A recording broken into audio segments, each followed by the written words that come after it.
The next part of fencing is learning to clear the line. I want to make an open line of attack. There are 3 basic ways that we can do this. We could use a glide, a press, or a beat. Let's take a look at those 3 techniques in order. At first, Brian and I have come to an on guard position. We're both in middle guard with our swords crossed.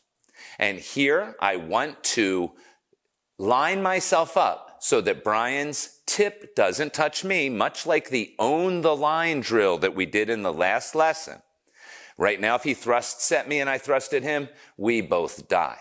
This is not optimal. Therefore, I make a small step with my right foot only to my right, and now Brian's tip would miss me, and I can glide along his blade without displacing it, and I can strike him in the head. And so from this position, if I come straight in, well, that's not very smart. But if I simply step to the side, I can strike him easily.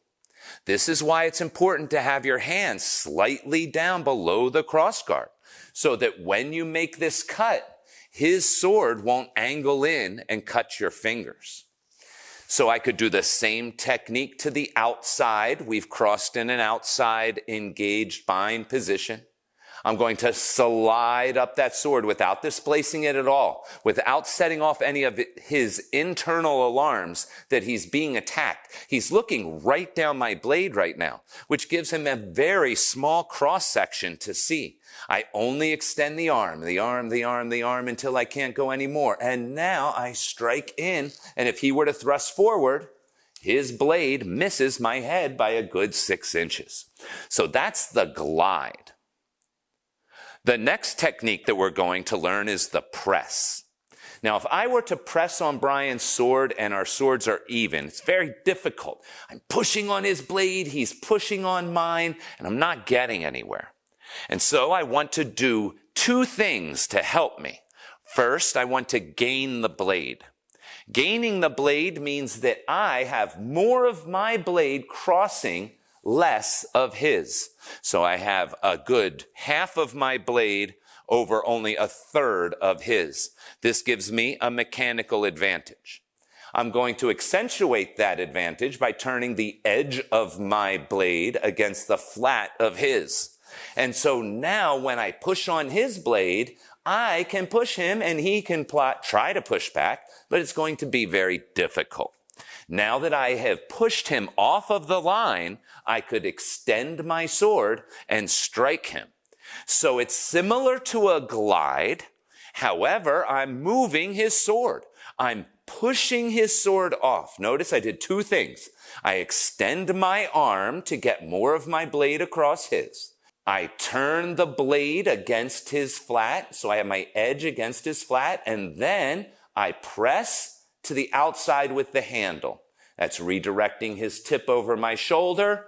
I can strike him, and now I better recover to a good guarded position before he can hit me back. So I'm pressing, and if I come to the inside, I can press to the inside again, turn the edge against his flat, get more of your blade over his, push the handle away so that the tip is not facing you, and then counterattack. So I'm practicing the press and the glide, 2 different but related techniques. The third technique is the beat.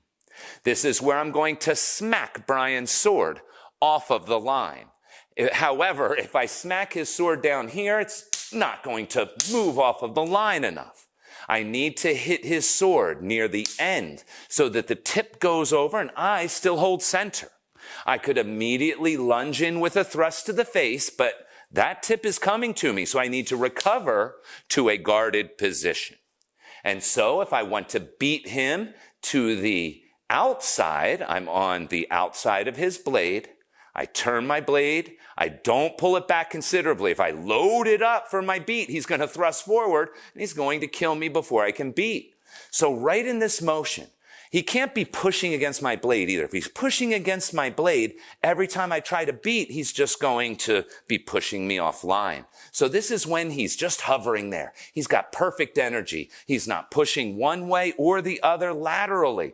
And so I want to get him off that line. I smack him to the side and touch. From the outside, smack him to the side and touch. So practice your beat. It's a very small, sharp motion, a short, sharp pulse with your hip that then can lead into your thrust. Practice this with a partner, trying not to telegraph your move by pulling way back before you beat that sword. Just a smack is all it takes, and recover to a strong, stable, guarded position. This lesson is all about how to make a change of engagement. One of the best ways to find an open line is to simply move your sword to the other side. You could do this by cutting over or under the opponent's blade. Brian and I are engaged. There are also two ways to initiate. Either Brian could initiate or I could initiate. Right now it's Brian. He's pushing on my sword because I own the line. Right now, I'm pushing him ever so slightly to his inside. He doesn't like it. And so he's pushing back almost unconsciously. He doesn't even think about it. It just happens. And as he returns pressure on the blade, I can slide the tip under his blade, keeping cohesion if possible, popping up on the other side, crossing more of my blade over his, and then following through with a press. Again, Brian is pushing hard on my blade, trying to open the line. As soon as he does, I cut underneath, pop up on the other side, cross more of my blade over his, turn the edge to his flat, extend my arm, and repost. Now, if I want to initiate, because Brian is perfect, he's right on the center, he's not pushing on my blade at all. I'm going to push against his. I push, and he pushes back because in that instant, he wants to give a little pressure. He doesn't want to give up the line. As soon as he pushes back, I cut under, pop up on the other side, checking his blade, and strike. On the inside, I push against his sword. He gives me return pressure, lateral pressure to the side. I release the pressure by cutting under the blade, immediately coming up on the other side, and striking. Now, sometimes, for example, right now, I have more of my sword over his in a position where it would take too long to come underneath to cut underneath that blade. Better to make my change of engagement by cutting over the top. And right here, Brian's pressure will shoot him, boom, over to the side, clearing the line. I can touch. There's nothing between the tip of his sword and mine, so I'm going to quickly return to a guarded position and check that blade. I press against Brian's sword. He returns the pressure. I cut over the top. His sword pops down on the other side. I strike, check the sword, and recover. A quick change of engagement will help open the line. Now, a double change of engagement is when Brian senses my first change and he immediately brings his sword over and covers the line. Well, I cut under again a second time and then strike the target. You could cut under on one and over on the next, as long as you're getting pressure on the opponent's blade. Right now, I gave him pressure.